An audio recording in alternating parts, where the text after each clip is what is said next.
ప్రభువైన యేసు నామములో చేరి వచ్చిన మీకు వందనాలు సమర్పిస్తున్నాను. దేవుని అనాది సంకల్పంతో మనందరికీ పరిచయం ఉంది. పరలోకమందున్న దేవుడు ఈ భూమి ఆకాశాన్ని సృజించక మునుపు, ఇది మానవాడి కొరకు ఆయన నిర్మాణం చేయక మునుపు మనిషిని నిర్మాణం చేయాలని ఆలోచించేసిన దేవుడు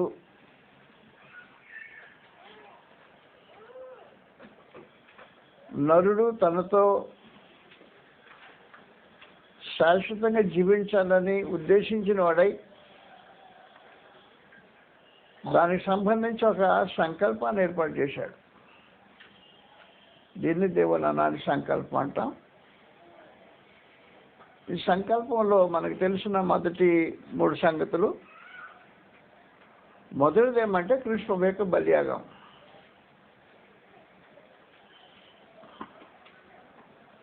కృష్ణ యొక్క బలియాగం లేకుండా దేవుని సంకల్పం లేదు.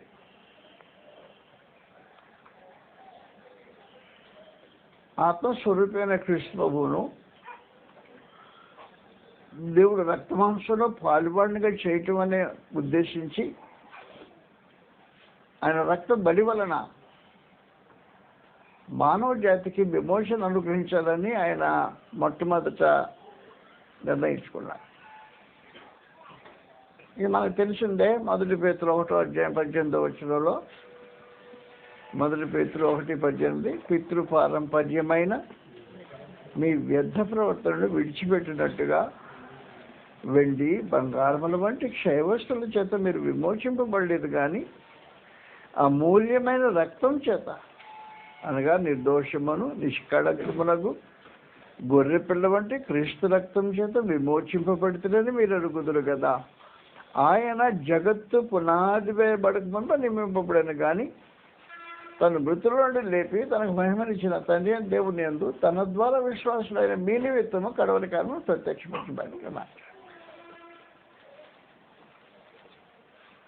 అందువలన దేవుని యొక్క మొదటి ఆలోచన మానవ జాతిని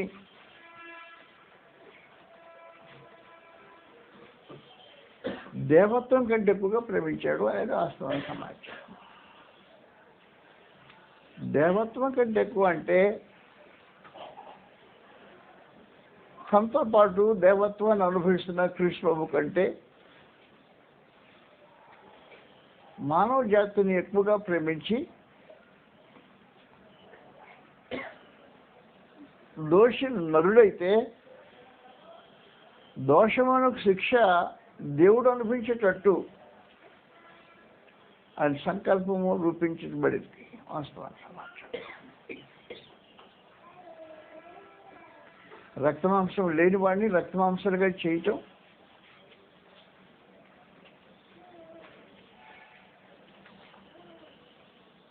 కాలానికి అతీతులైన వారిని కాలానికి చేత బంధించటం, దేవదూతల స్థితిని అనుభవించేవాడు నలురూపు దాల్చటం, పాపి శిక్ష విధింపబడవలసిన పాపి స్థలంలో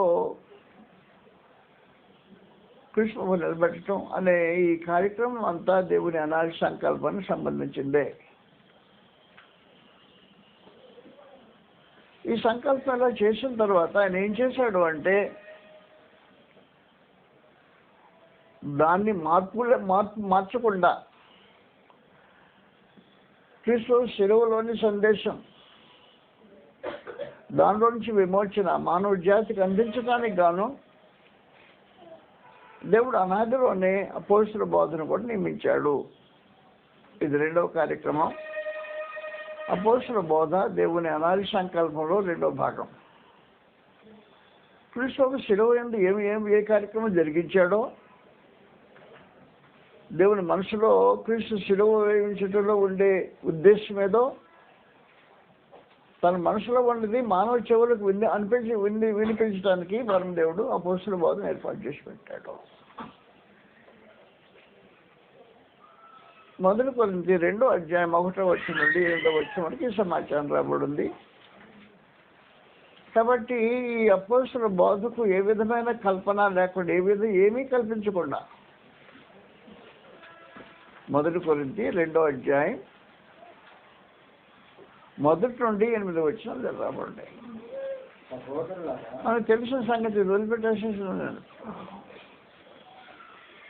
4వ వచనం ప్రత్యేకించి మీ విశ్వాసం మనుషుల జ్ఞానం ఆధారం చేసుకొనక, అది ప్రాముఖ్యమైన సమాచారం. మీ విశ్వాసం మనుషుల జ్ఞానాన్ని ఆధారం చేసుకోకూడదు.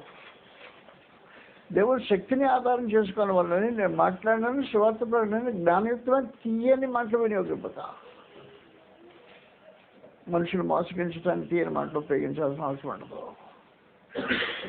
పరిశుద్ధాత్మ దేవుని శక్తి కనపరిచే దుష్టాత్మని వినియోగించుతుంది. ఆయనను పరిపూర్ణ వారి మధ్య జ్ఞానం బోధిస్తున్నా. ఇది లోక జ్ఞానం కాదు. నిరర్ధకులైపోయి లోకాధికారుల జ్ఞానం కాదు, కానీ దేవుని జ్ఞానం మర్మమైనట్టుగా పోతుంది. ఇది మరొకైండను. జగదుత్పత్తికి ముందుగానే, జగత్తును ఉత్పత్తి చేయకముందుగానే, జగత్తు పునాదులు వైపు మునుపునే దేవుడు దీని మహిమను మహిమించాడు.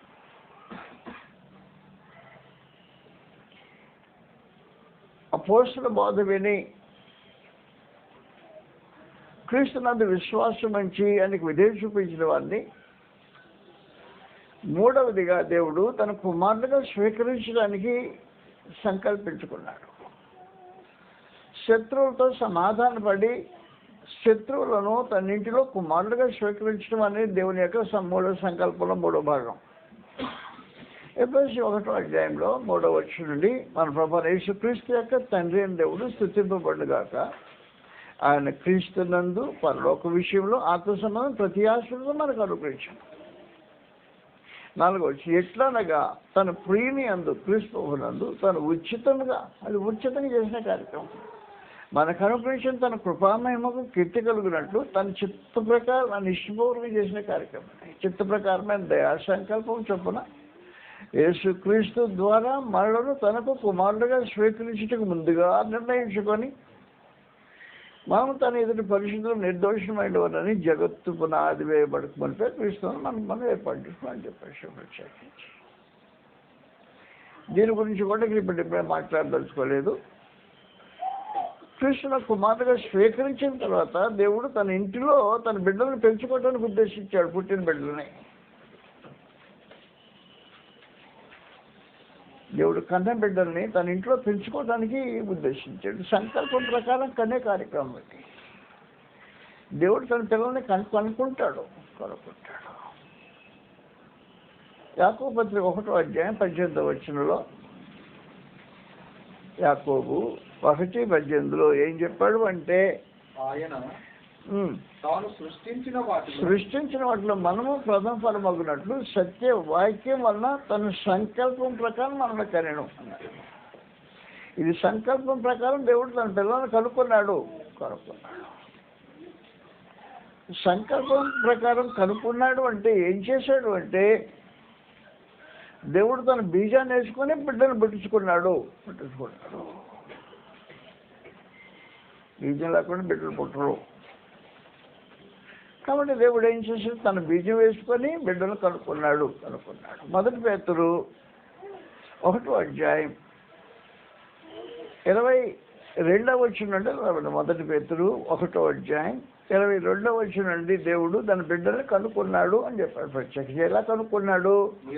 మీరు క్షయబీజం నుండి కాకుండా శాశ్వతమగు దేవుని జీవవాక్యం మూలమున అక్షయ బీజం నుంచి పుట్టింపబడ్డవారు. కాబట్టి దేవుని పిల్లలు ఎలా పుట్టారంటే లేఖనాలకు విధేయత చూపించిన బిడ్డలు పుట్టారు. లేఖనాలకు విధేయత చూపించకుండా బిడ్డలు కానీ దేవుడు దీని కుమారులు కాదు. కాబట్టి లేఖనాలకు విధేయత చూపించిన వారు కుమారులుగా స్వీకరించబడే దేవుని యొక్క ఏర్పాటు. కనుక బీజం వేశాడు. బీజాన్ని వల్ల పుట్టింపబడిన వారు పిల్లలు. ఈ బిడ్డలు పెంచుకోవడానికి దేవుడు ఏం చేసిందో ఇల్లు కట్టుకున్నాడు. పునాదులు వేసి ఇల్లు కట్టుకున్నాడు. ఆ ఇంట్లో తన బిడ్డలను పెంచుకుంటాడు. విశేషమైన సమాచారం.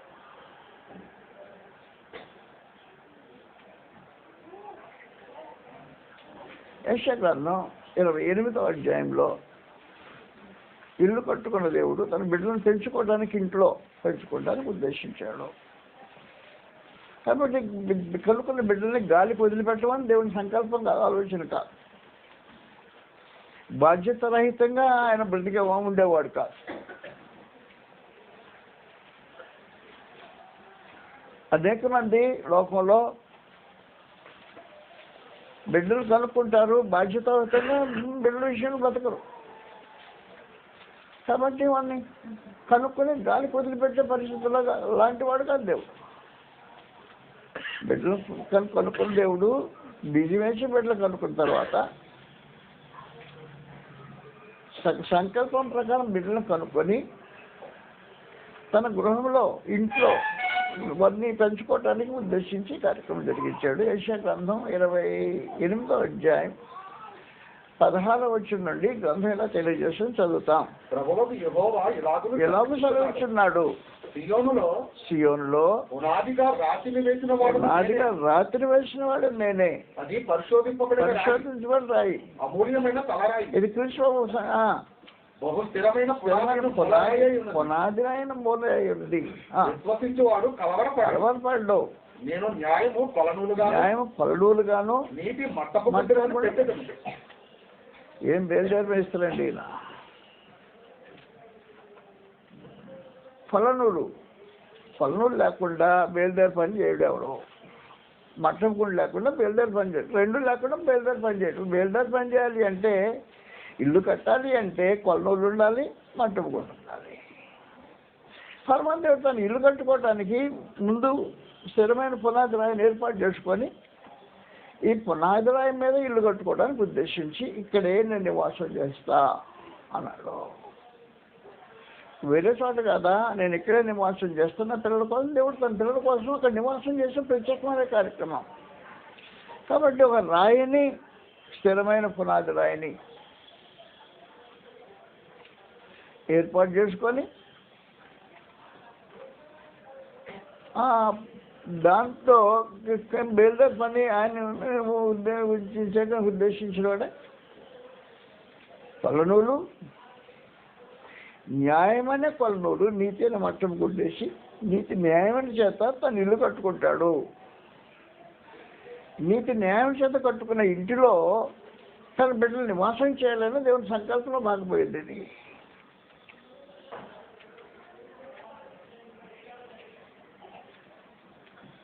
ఎఫెసీయులకు రాసిన పత్రిక 2వ అధ్యాయంలో 19వ వచనం నుండి ఇలా రాయబడింది, చదువుతాం. ఎఫెసీ 2వ అధ్యాయం 19వ వచనం, మీరు ఇక మీదట పరదేశులను పరజనులను పరదేశుల ఎండక పరిశుద్ధులతో ఏక పట్టణస్థులను దేవుని ఇంటి వారి వీళ్ళు దేవుని ఇంటి వారిని అయినారు. క్రీస్తు యేసే ముఖ్యమైన మూలరాయి. ఇందాక రాయి దాన్ని చెప్పాడు ఆయన, ఇప్పుడు క్రీస్తు బాబు అన్నమాట.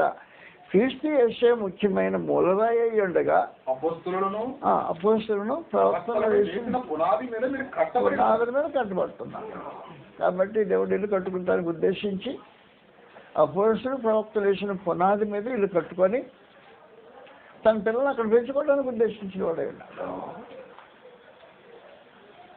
ఆ ఇంటిలో ఆయన పిల్లలు ఆయన. కాబట్టి ఇప్పుడు ఇంటిని గురించి చదువుతాం. చదువుతున్నాను తర్వాత 2 వచనాలు.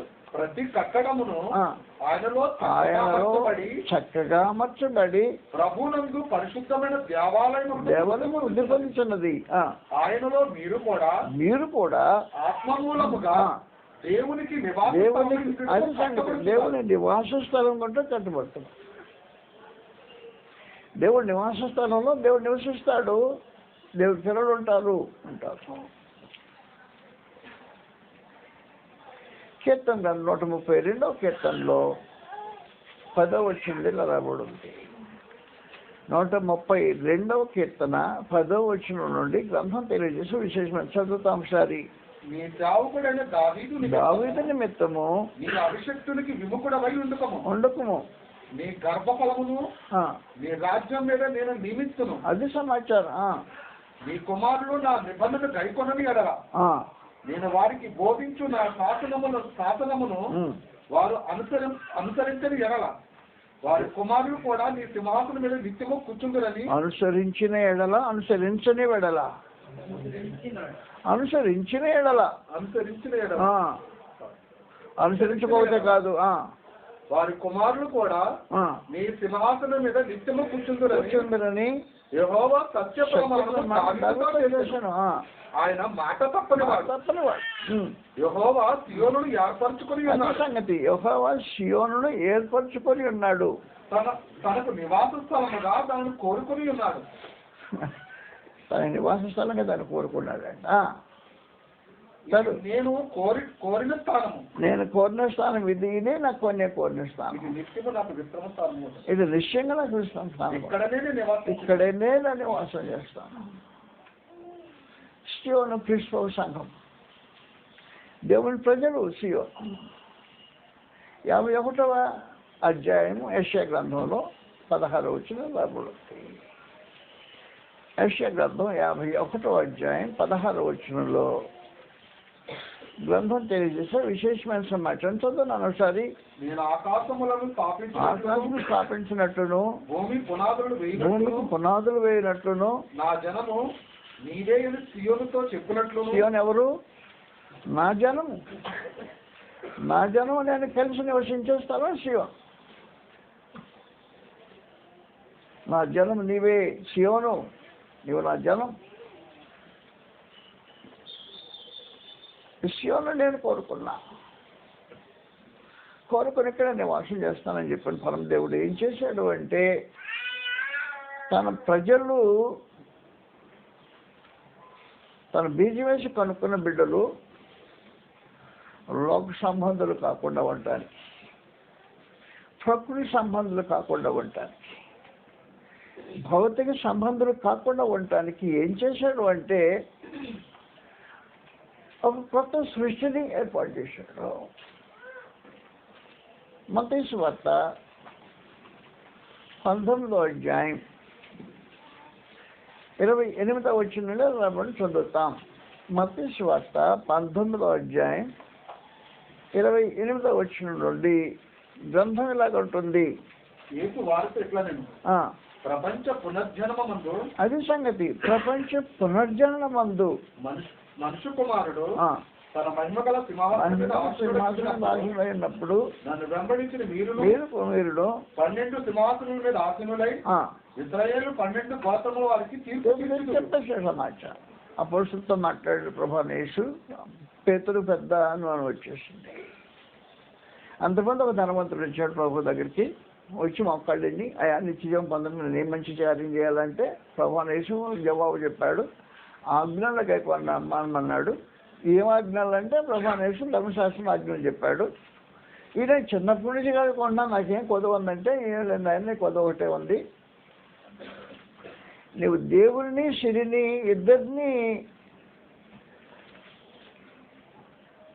ఇద్దరికి దాస్యం చేయడానికి ప్రయత్నం చేస్తున్నా. ఇది కుదిరే కార్యక్రమం కాదు. ఒక మనుషుడు దేవునికి దాసుడు అయితే సిరికి దాసుడు కానేరడు. సిరికి దాసుడైన వాడు దేవుని దాసుడు కానేరడు.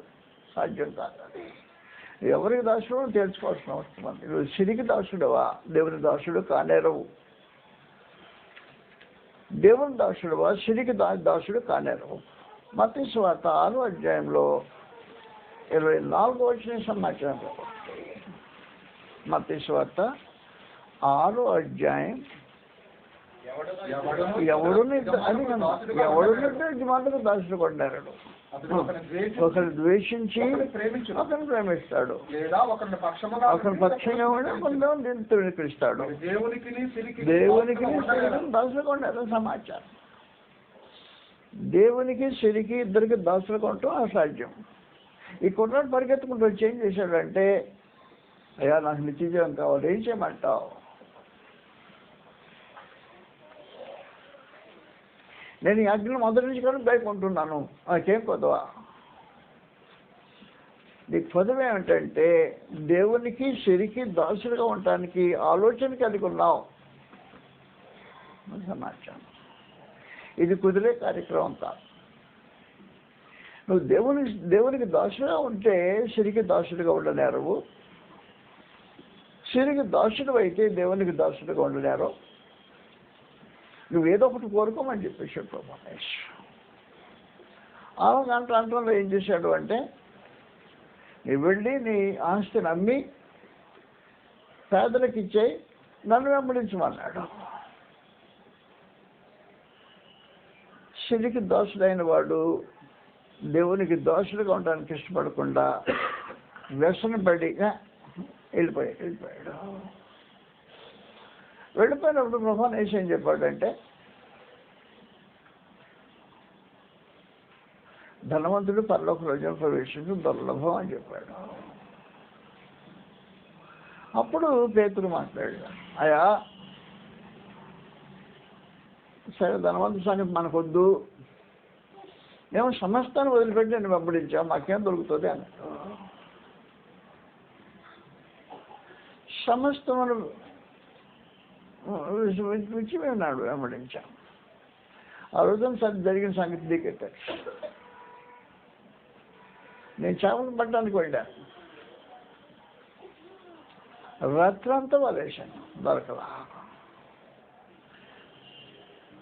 జాడించుకుంటూ వాళ్ళు జాడించుకుంటూ బయటకు వచ్చాను. అంతలో నువ్వు అక్కడికి వచ్చావు. వస్తే నా బోట్లో కూర్చున్నావు, నువ్వు బాధ చేసావు మనుషులకి. కొంచెం వాళ్ళకి నడమన్నావు, కొంచెం వాళ్ళకి నెట్టాను, ఇప్పుడు వలేయమన్నావు. చెప్పాను నేను సంగతి, రాత్రంతా ప్రయాసపడిన ఒకటి కూడా మనం దొరకలేదు, అయినా నీ మాటనే కాదని లేక వేస్తున్నాను అని చెప్పాను. వాళ్ళు వేశాను, విస్తారమైన చేపలు పడ్డాయి. ఒక దోణి సరిపోలేదు, ప్రక్కన వాళ్ళు పిలిచేసి 2 దోణులు ఎక్కువ చేసి చేపల్లాగా బయటకు వచ్చేసారు. 2 దోణులు పట్టిన చేపలు తీసుకొచ్చి బయట పడేసిన తర్వాత, మనుషులు పట్టు జాగ్రత్తగా చేస్తాను నన్ను వెంబడించమని చెప్పాను అడిగేశాడు. పొలం వదిలిపెట్టాం, దోణిని వదిలిపెట్టాం, పడిన చేపను వదిలిపెట్టాం, సమస్యను వదిలిపెట్టి అంటుపెట్టాం, మాకేం దొరుకుతుంది అని. ప్రపంచ పునర్జన్మ మందు సమాచారం, ఆ మాటలు ప్రత్యేకమైన సమాచారం. ప్రపంచ పునర్జన్మ మందు, ప్రపంచానికి పునర్జన్మ ఎప్పుడు జరుగుద్దో అప్పుడు, ప్రపంచానికి పునర్జన్మ ఎప్పుడు జరుగుద్ది అంటే మనిషి కుమారుడు తన మహిమగల సింహాసనం ఆశీర్వైనప్పుడు జరుగుతుంది. యేసు కల్వరిశిలో ప్రాణం అర్పించి సమాధి చేయబడి 3వ దినం లేపబడిన తర్వాత 40 రోజులు తన శిష్యుడికి అపోస్తలులకు అగపడి ఆయన పునరుద్ధానాన్ని గురించి వాటిని ఒప్పించిన తర్వాత వారి కళ్ళు ఎదుట ఆరోహణమయ్యాడు. ఆరోహణం అయితే పరలోకం ముస్తాబవుతుంది క్రీస్తు పట్టాభిషేకానికి. పరలోకం దేవుడు సమస్తం ఏర్పాటు చేసి పెట్టాడు. తండ్రి తన కుమారుని ఘనపరచడానికి సమస్తం సిద్ధం చేసి ఉంచితే ఈయన ఆకాశం మేఘారుడై మనిషి కుమారుని పోయినప్పుడు పరలోకం దేవుడు సముఖానికి వచ్చేసాడు. దానియేలు గ్రంథం 7వ అధ్యాయంలో 13వ వచనం నుండి, రాత్రి కలిగిన దర్శనం నేను ఇక్కడ చూస్తుండగా, దానియేలు 7:13లో, రాత్రి కలిగిన దర్శనం నేను ఇక్కడ చూస్తుండగా, ఇదిగో ఆకాశ మేఘారుడై మనిషి కుమారుని ఒకడు వచ్చి ఆ మహావృద్ధులకు వన్ సన్నిధిని ప్రవేశించి ఆయన సముఖంలో తేబడిను. సకల జనులను, రాష్ట్రంలో భాషలు మాట్లాడేవారును ఆయన సేవించినట్లు ప్రభుత్వమును మహిమయు ఆధిపత్యం అధికారం ప్రత్యక్షంగా జరిగింది. మహిమగల సింహాసనం మీద ఆశీర్వాదం అయినప్పుడు జాతి గుర్తు పెట్టుకున్నామని వారు తెలుస్తుంది. పరలోకమందు దేవుడు తన రాజ్యాన్ని భూమి మీద ఇనాగ్రేట్ చేయడానికి పరిశుద్ధాత్మను పంపించాడు. పరిశుద్ధాత్మ వచ్చి ఇనాగరల్ అడ్రస్ అంటే ప్రారంభోత్సవం ప్రసంగం చేయడానికి పరిశుద్ధాత్మ దిగి వచ్చాడు. రాజ్యపు ఓపెనింగ్. క్రీస్తు సింహాసనాసీనుడై ఉన్నాడు. మహిమగల సింహాసనం మీద పరిశుద్ధాత్మ వచ్చాడు. పరిశుద్ధాత్మ వచ్చినప్పుడు పెంతెకొస్తు రోజున వేలాది మంది జనం చుట్టుకోగలిగారు. పరిశుద్ధాత్మ మాట్లాడాడు. నోరు పేతుర్ది అంటే అప్పు తీసుకొని పరిశుద్ధాత్మ మాట్లాడి సందేశం ఇచ్చేశాడు. పరిశుద్ధాత్మ సందేశంలో ఏం జరిగిందని ప్రత్యేకించి మీరు అపోస్తలుల కార్యం 2:36 మీరు శిలువ వేసిన ఈ యేసునే దేవుడు ప్రభువుగాను క్రీస్తుగా నియమించను, ఇశ్రాయేలు వంశం అంతా ఇరుడిగా తెలుసుకొని చెప్పాడు. వారు ఆ మాటలు విని హృదయంలో నడుచుకొని మేమేం చేద్దామని పేతును గడవ పోస్తున్నాడుగా, పేతురు మీరు మారు మనిషి పొంది పాపక్షమాపణ ప్రతి వాడు యేసుక్రీస్తునామములో బాప్తిస్మం పొందండి, అప్పుడు పరిశుద్ధాత్మ వరం అనుగ్రహించబడిన. ఈ వాగ్దానం మీకును పిల్లలకు దురస్తులందరికీ అనగా మన దేవుడు తన ఎదురు పిలిచిన వారికి అందరికీ చెందాలని చెప్పారు. వారు ఈ మాటలు విన్న తర్వాత అతడు ఇంకా అనేకమైన మాటలతో హెచ్చరించు మూర్ఖులకి తరము నుంచి వేరే రక్షణ పొందండి అని చెప్పాడు. అతని వాక్యమును అంగీకరించేవాడు బాప్తిస్మం పొందుతారు. బాప్తిస్మం పొందిన వారు పునర్జన్మ సంబంధమైన స్నానం పొందారు. ఇది 2వ జన్మకు సంబంధించిన స్నానం. తీతు పత్రికలో 3:4-5 నిలబడి మనము నీతి నుంచి చేసిన క్రియల మూలముగా కాక తన కనికరం చొప్పుననే పునర్జన్మ సంబంధమైన స్నానము ద్వారాను పరిశుద్ధాత్మ మనకు నూతన స్వభావం అనుగ్రహించడానికి మనం రక్షించని చెప్పాడు. కాబట్టి బాప్తిస్మము పునర్జన్మ సంబంధమైన స్నానం, 2వ జన్మకు సంబంధించిన స్నానం అది. కాబట్టి ప్రపంచానికి 2వ జన్మ జరిగింది, పునర్జన్మ జరిగింది. ప్రపంచానికి పునర్జన్మ ఎప్పుడు జరిగిందంటే పాత ప్రపంచం కాకుండా కొత్త ప్రపంచం. మనుషులు పునర్జన్మ సంబంధంలో స్నానం చేసిన రోజున, మూర్ఖులకు ఈ తరం నుంచి వేరే రక్షణ పొందిన రోజున ప్రపంచానికి పునర్జన్మ జరిగింది. మనుషులు తన మహిమ గల సింహాసనం మీద దాల్చుండాలని ప్రపంచానికి పునర్జన్మ జరిగింది. కాబట్టి వాస్తవానికి ప్రపంచానికి జరిగిన పునర్జన్మ దాంతో క్రీస్తు సంఘం ప్రారంభమైంది. పునర్జన్మ జరిగింది అంటే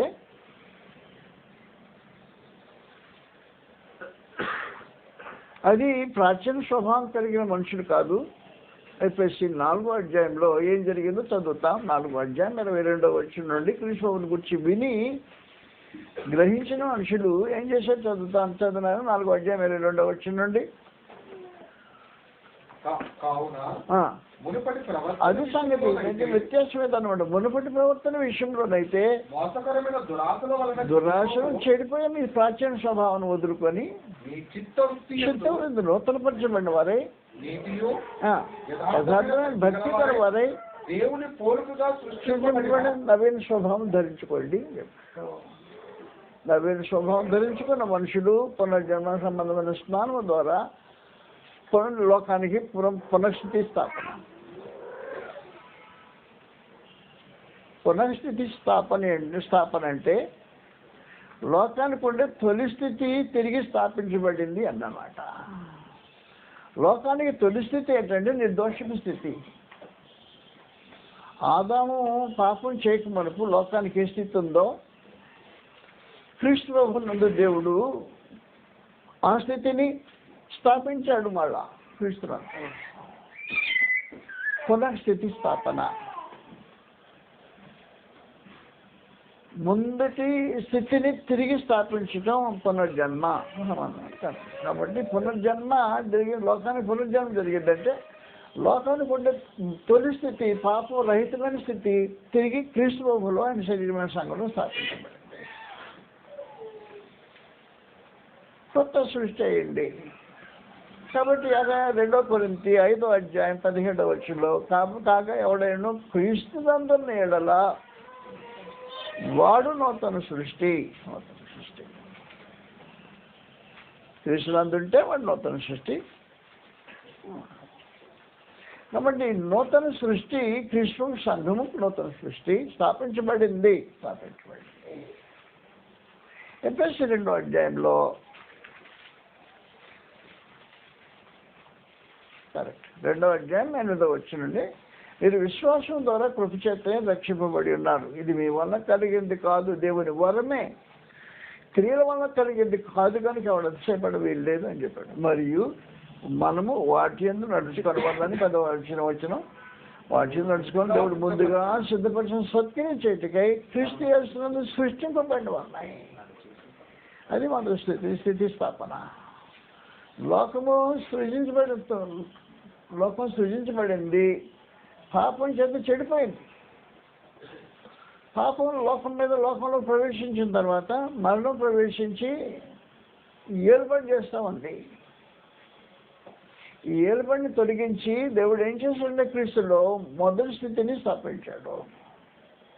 నిర్దోషమైన స్థితి, పాపరహితమైన స్థితి, పాపాలు క్షమించబడిన స్థితి, నీతిమంతులుగా తీర్చబడిన స్థితి స్థాపించబడింది క్రీస్తు ప్రభువునందు. పునఃస్థితి స్థాపన. లోకం యొక్క మొదటి స్థితి ఏదేనిలో ఏ స్థితి ఉందో అది క్రీస్తు ప్రభు సంఘంలో తిరిగి స్థాపించబడింది.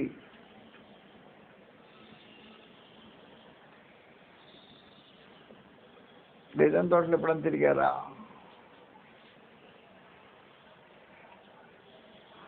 ఏదైనా తోట చూసారా? పోనీ చూడలేదా? మీరు ఎప్పుడు తిరిగి చూడకపోతే ఇంకేం తిరుగుతారు?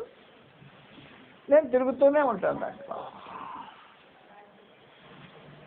ఏదైనా చోట్ల తిరుగుతూనే ఉంటాను. నిర్దోషం స్థితిలో తిరుగుతూనే ఉంటాను. క్రీస్తు ప్రభువునందు ఆ మొదటి స్థితి స్థాపించబడిందని చెప్పాడు. అది సమాచారం. క్రీస్తు ప్రభు సింహాసనం మీద ఎక్కి కూర్చున్నాడు. మహిళ సింహాసనంలో లోకానికి పునఃస్థితి స్థాపన జరిగింది. అంటే ఏదో యొక్క మొదటి స్థితి క్రీస్తు ప్రభువునందు స్థాపించబడింది. కాబట్టి క్రీస్తులో కొత్త జన్మించిన వాడు ఏదైనా యొక్క అనుభవాన్ని అనుభవిస్తున్నాడు. పునఃస్థితి స్థాపన, కొత్త సృష్టి. క్రీస్తునందు కొత్త సృష్టి, పునఃస్థితి స్థాపన జరిగింది. మీరు క్రీస్తులో ఉన్నారా? నాకు అనుమానం. ఇప్పుడు మీకు ఈ అనుభవం లేకపోతే నాకు అనుమానం మీ గురించి. కారణం ఏంటంటే పునఃస్థితి స్థాపన. ఏం చెప్పాడు అంటే అక్కడ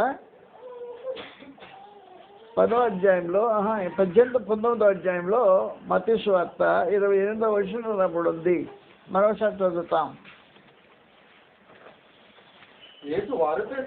ఇట్లా నేను ప్రపంచ పునర్జననం, అది సంగతి. ప్రపంచానికే పునర్జన్మ జరిగింది. ప్రపంచ పునర్జన్మం అది ఎప్పుడు జరిగిందంటే మనుషుడు ఎప్పుడు కొత్తగా జన్మించారో ఆ రోజున ప్రపంచానికి పునర్జన్మ అనుభవం వచ్చేసింది. ఎప్పుడైతే క్రీస్తులోని మనుషులు వచ్చారో నూతన సృష్టిగా చేయబడ్డారో ప్రపంచానికి పునర్జన్మ జరిగింది.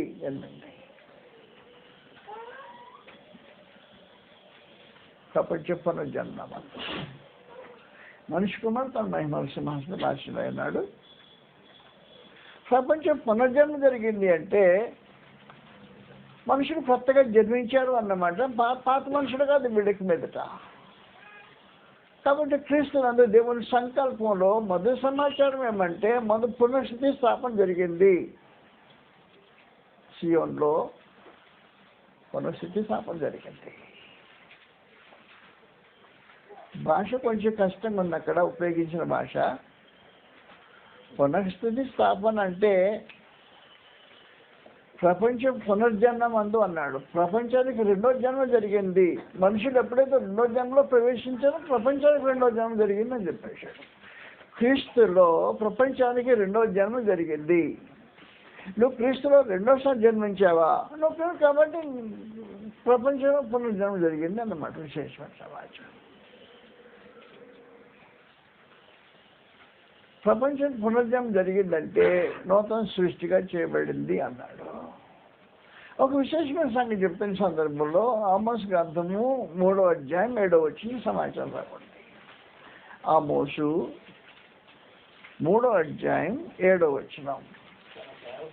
తన సేవకుడైన ప్రవక్తలకు తాను సంకల్పించిన దాన్ని బయలుపరచకుండా ప్రభువైన యెహోవా ఏమీ చేయడు.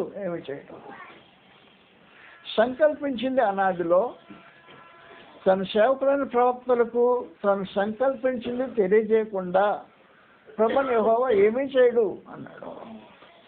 కాబట్టి ఏం సంకల్పించాడో దాన్ని తన ప్రవక్తలు ముందుగా తెలియజేస్తాడు. ఆ తర్వాత కార్యక్రమంలో వస్తాడు. దేవుడు చేసే కార్యక్రమం అది. అనాథులు ఏం సంకల్పించాడో క్రీస్తునందు ఆయన సంఘంలో ఏం సంకల్పించాడో దాన్ని తన సేవకులైన ప్రవక్తలు తెలియజేశాడు. సేవకులైన ప్రవక్తలు తెలియజేసినప్పుడు ఏం తెలియజేశాడు అంటే ప్రపంచానికి పునర్జన్మ జరుగుద్ది. ప్రపంచానికి పునర్జన్మ జరుగుద్ది అంటే ఏంటి అర్థం ఏంటంటే ప్రవక్తలకు తెలియజేసిన విధానం యెషయా గ్రంథం 11వ అధ్యాయంలో తన సేవకులైన ప్రవక్తలకు తెలియజేసిన సమాచారం ఇది. యెషయా గ్రంథం 11వ అధ్యాయంలో 5వ వచనం నుండి 4 నుంచి చదువుతాం. దయచేసి ఒకసారి చూడండి. 4 నుండి యెహోవా భయము అతనికి ఇంపైన సువాసనగా ఉండును. కృష్ణ గురించి మాట్లాడిన ఇంపైన సువాసన ఉండను. కంటి చూపును బట్టి అతడు తీర్పు తీర్చడు. తాను వినుల దానిని బట్టి విమర్శ చేయడు. నీతిని బట్టి పేదలకు తీర్పు తీర్చేశాడు. భూనివాసులలో దీనులైన వారికి యథార్థముగా విమర్శ చేయను. తన వాగ్దానం చేత లోకమును కొట్టును. తన పెదవుల ఊపిరి చేత దుష్టులను చంపును. అతని నడుములకు నీతియు అతని తుంట్లకు సత్యమును నడికట్టుగా ఉండదు. కృష్ణుడు తోడేలు గొర్రె పిల్ల వద్ద ప్రపంచ పునర్జన్మ మందు అంటే సమాచారం. ప్రపంచం వేరే ప్రపంచం ఇది. దానికి పునర్జన్మ జరిగింది. ఏదైనా తోటలో ఏం జరిగిందంటే విచక్షణ రహితంగా జంతువులన్నీ ఒకసారి కూడాయి. జంతువులను ఆకాశ పక్షులు ఒకసారికి వచ్చాయి. ఎవరు ఏది దేనికి భయపడాల్సిన అవసరం లేకుండా ఆ ఆదికాండం 2వ అధ్యాయంలో 17వ వచనం చదువుతాం. అయితే మంచి చెట్టులు వృక్ష ఫలములను తినకూడదు. అయిపోయింది. దాని తర్వాత చదువునా నేను తప్పు చెప్పాను. వచ్చిన తప్పు చెప్పేశాను. జంతువులు భూజంతువులు ఆకాశ పక్షం ఎన్నో వచ్చిన చదువు ముందు 20వ వచనమా 19 చదివేసి 19-20 చదువుతాం. దేవుడైన యెహోవా ప్రతి భూజంతువును ప్రతి ఆకాశ పక్షిని నుండి నిర్మించి ఆదాము వాటికి ఏ పేరు పెట్టునో చూచుటకు అతని యొద్దకు వాటిని రప్పించును. ఎక్కడికి వచ్చినాయి? అన్ని ఆదాముకి వచ్చాయి. భూజంతువులన్నీ ఆకాశ పక్షులన్నీ వచ్చేసాము చోటకి. ఇప్పుడు క్రీస్తునందు ఇలాంటి స్థితి తిరిగి స్థాపించబడుతుంది అన్నాడు. పునఃస్థితి స్థాపన. ఇలాంటి స్థితి స్థాపించబడటానికి ఏం జరిగిందన్నమాట? తోడేలు గొర్రెపిల్ల యొద్ద వాసం చేసుకుంటాయి. లోపల జరిగేదన్న ఈ కార్యక్రమం తోడేలు గొర్రెపిల్ల ఎప్పుడు ఒకసారి ఉండే ప్రసక్తే లేదు.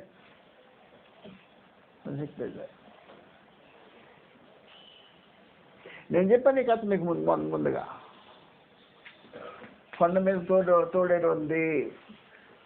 కొండ దిగున సెలయేరు పక్కన గొర్రెపిల్ల ఉంది. నీళ్లు తాగడానికి వచ్చింది. గొర్రెపిల్ల నీళ్ళు తాగడానికి వస్తే తోడేలు కంట్లో గొర్రెపిల్ల పడింది. చూడికి అక్కడి నుంచి అది జంప్ వేసుకుంటూ వచ్చేసింది దగ్గరికి. ఎవరు? తోడేలు. స్నేహానిక కాదు. వచ్చేసింది పైకి. నీళ్ళు పైనుంచి పారుతుంటే పైకి వెళ్ళామని నిలబడింది. నిగ్గులకి చేస్తుంది. గొర్రెపిల్ల కన్నెత్తో చూస్తే అందం గుండెలో అయిపోయింది సమాచారం. అప్పుడు నా బతుకు అయిపోయింది అనుకుంది గొర్రెపిల్ల. అది కలిసి మాట్లాడతాం. ఏం నీళ్ళు గెలుకులు చేస్తామన్నాడు. అయ్యా అక్కడి నుంచి నీళ్ళు ఇటు వస్తే నీటి అటు పోవా. ఏం తిడుతున్నాను అన్నాడు. నేను ఎప్పుడు తిట్టానయ్యా? 6 నెలల కింద తిట్టివే. 6 నెలలకి నేను పుట్టలేదయ్యా అంటే మీ అమ్మ తిట్టింది నన్ను అనేది తోడే గొర్రెపిల్ల యొక్క పరిస్థితి. కానీ ఇప్పుడు నూతన సృష్టి పునఃస్థితి స్థాపన. ఏదైనా తోటలో ఆదాం దగ్గరికి సమస్త భూజంతువులు కలిసి వచ్చి ఎలాగొచ్చాయో అలాగున వైరుధ్యం లేని పరిస్థితి క్రీస్తులో ఉన్నది. తోడేలు గొర్రె పిల్లలు వాసం చేయడం, చిరుతపుల్లి మేకపల్లి ఎద్దు పండుకుంటాం 2వ చాట.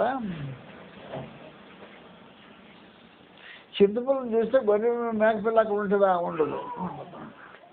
మన పండుకొని అంటారు. కొదవ సింహము పెంచబడిన కోడే 2 దెబ్బలాడుకుంటాయి. దూడ లేకదూడ అప్పుడే పుట్టిన లేకదూడ కూడుకుంటే బాల్డ్ వాటర్ తోలుతున్నాడు అన్నాడు. ఎక్కడ దొరుకుతుంది? సియోన్లో, ఆయన పరిశుద్ధ పర్వతంలో. సియోన్ దగ్గర నేను నివాసం చేస్తానని చెప్పాను. ఆ స్థలంలో 9వ వచనం సమాచారం రాబోతుంది. నా పరిశుద్ధ పర్వతం అంతటా నన్ను సియోన్లో అన్నమాట. సియోన్లో అంటే క్రిస్టోఫ్ సంఘంలో ఏ మృగము హాని చేయదు, నాశనం చేయదు. ఏం కథ? ఎందుకు నాశనం చేయదు? తోడేలు గొర్రెపిల్లని తిందా? చిత్తుపిల్లి మేకపిల్లని చంపేదా?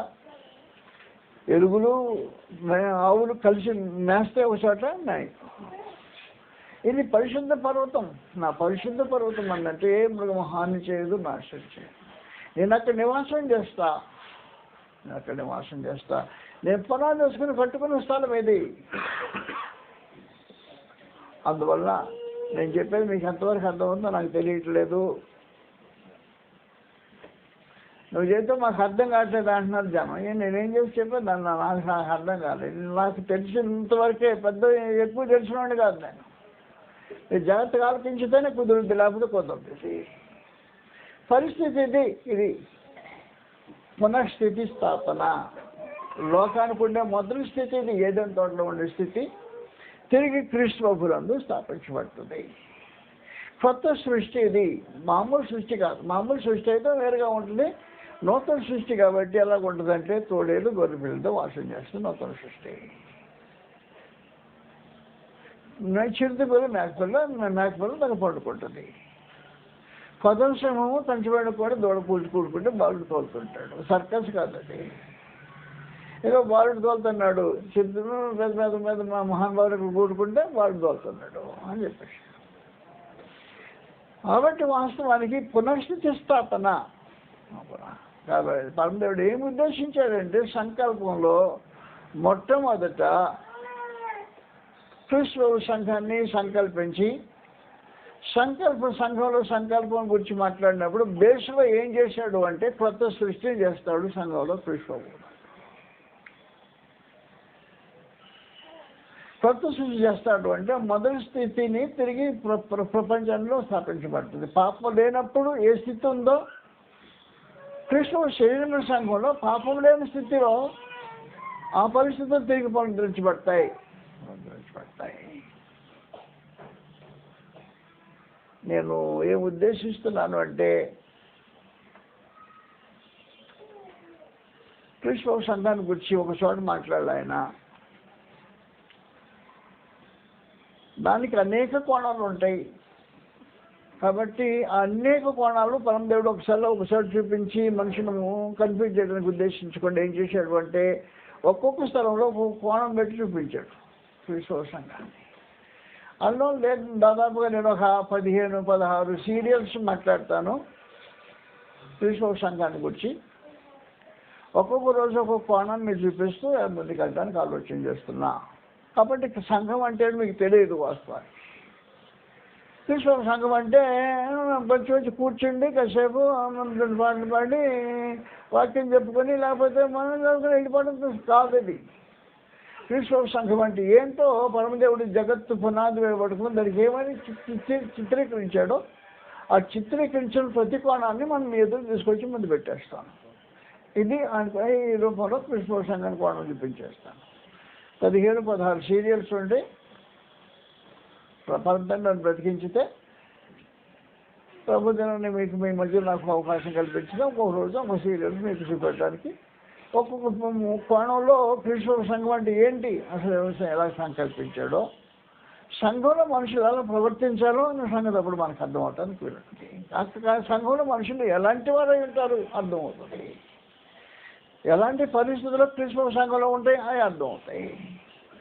అసలు మనం అనుకున్నది క్రీస్తు సంఘంలోనేనా లేకపోతే ఎక్కడ ఉన్నాం అనే సంగతి కూడా తేటకు అర్థమైపోతుంది. అందువలన సంఘం క్రీస్తు అని చెప్పుకొని కూర్చుని 4 రోజులు పాటుపాటు వెళ్ళిపోవడం కాదు. దేవుడు ఏం చేశాడు అంటే క్రీస్తునందు నూతన సృష్టి అన్నాడు, పునఃస్థితి స్థాపన అన్నాడు. ఆదిలో మొదటి స్థితి లోకంలో పాపం చేయక మునుపు ఏదైనా తోటలో పాపం ప్రవేశించక మునుపు ఏ స్థితి ఉందో తిరిగి క్రీస్తు నందు అదే స్థితిని ఆదాము అనుభవించిన స్థితిని ఆత్మ సంబంధంగా దేవుని ప్రజలు అనుభవించడానికి సంఘం సంకల్పించబడింది. ఈ పరిస్థితి అందువలన దైతాన్ని మనం ఆలోచించండి. ఏం చెప్పాడు అంటే ధనవంతుడు పరలోక రాజ్యం ప్రవేశం దుర్లభం అని చెప్పిన తర్వాత మరి మా సంగతి ఏంటి, అన్నీ వదిలిపెట్టి వచ్చాం కదా, మా సంగతి ఏంటంటే చెప్పాడు ప్రపంచానికి పునర్జన్మ జరుగుద్ది. ఎప్పుడు జరుగుద్ది అంటే నేను సింహాసనం మీద కూర్చున్నప్పుడు జరుగుద్ది. నాకు పట్టాభిషేకం చేసినప్పుడు జరుగుద్ది. కృష్ణ పట్టాభిషేకం పరలోకం జరుగుతుంది. పరిశుద్ధాత్మ భూమి మీదకి వచ్చాడు, సంఘం స్థాపించేశాడు. స్థాపించినప్పుడు మనుషులు కొత్తగా జన్మించారు. పునర్జన్మ సంబంధమైన స్నానం పొంది పునర్జన్మ అనుభవించిన మనుషులు. ఏదైనా తోటలో ఉన్న పరిస్థితి కంటే బహు విశేషమైన సమాచారం. అందరూ ఒకే భావన కలిగిన మనుషులు, ఒకే భావన కలిగిన మనుషులు, ఒకే విశ్వాసం, ఒకే ప్రేమ, వ్యత్యాసం లేని జీవితం అనుభవాలు. అందువలన మూర్ఖులకు ఈ తరం నుంచి వేరై రక్షణ పొందండి అని చెప్పాడు. లోకల్ సంబంధాలు కాదు ఇక మీద. మూర్ఖులకు ఈ తరం నుంచి వేరు కావండి, రక్షణ పొందండి. అతని మాట అంగీకరించిన వారు బాప్తిస్మం పొందారు, పునర్జన్మ స్నానం పొందారు. స్నానం పొందిన తర్వాత కొంచెం వింతైన సమాచారం జరిగింది. మనందరికీ తెలిసినట్టే ఆది సంఘంలో క్రీస్తు సంఘం తొలిసారి భూమి కొత్త సృష్టిని యెరూషలేములో చూచింది. 15-16 దేశాల నుంచి వచ్చిన మనుషులు ఉన్నారు ఆ ఊర్లో. ఎంతమంది సువార్తకులో పడ్డారో 3,000 మంది మొత్తం సువార్తకులో పడ్డవారు ఉన్నారు. ఈ 3,000 మంది సువార్తకులో పడిన మనుషులందరూ ఆయా ప్రాంతాలకు దేశాలకు అవసర పరిస్థితులకు చెందిన వారైనా ఒక తండ్రి బిడ్డలుగా మసులుకోవటం ప్రారంభించారు.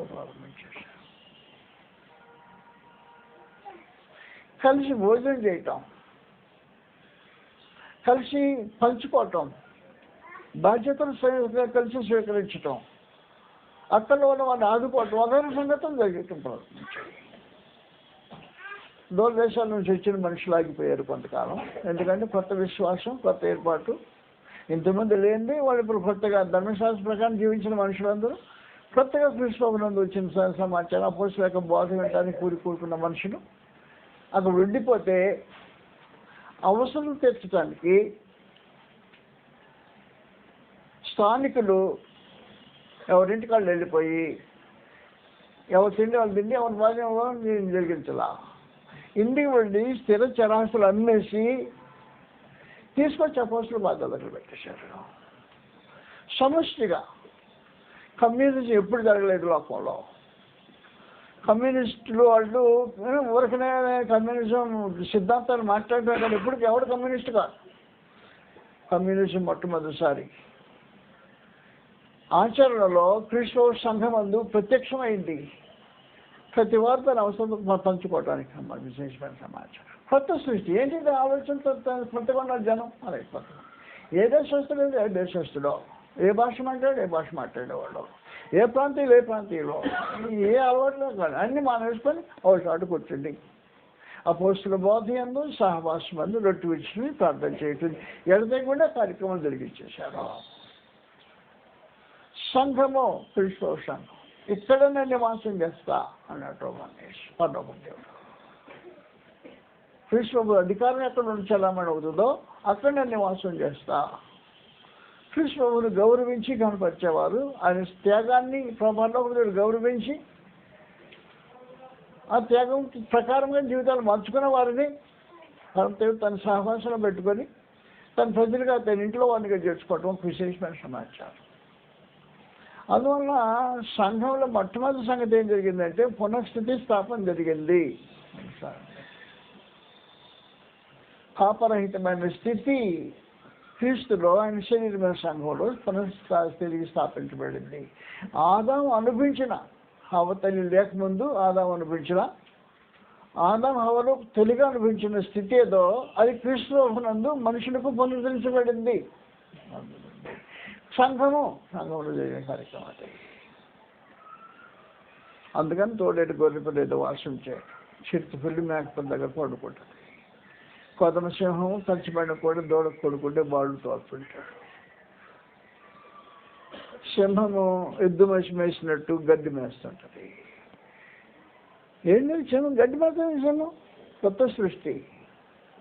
సింహం గడ్డి మేస్తుందంటే కొత్త సృష్టి. అది విశేషమైన సమాచారం, ఇంకేం కాదు. అందువలన కాబట్టి ఎక్కడ చూసినా ప్రత్యేకమైన స్థితి.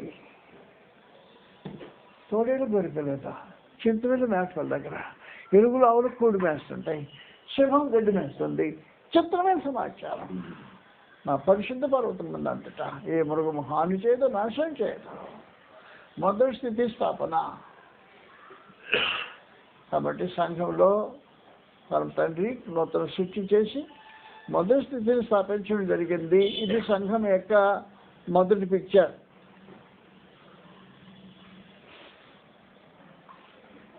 ఈ పిక్చర్ మనకి ఎంతవరకు వర్తిస్తుందో నాకు తెలియలా.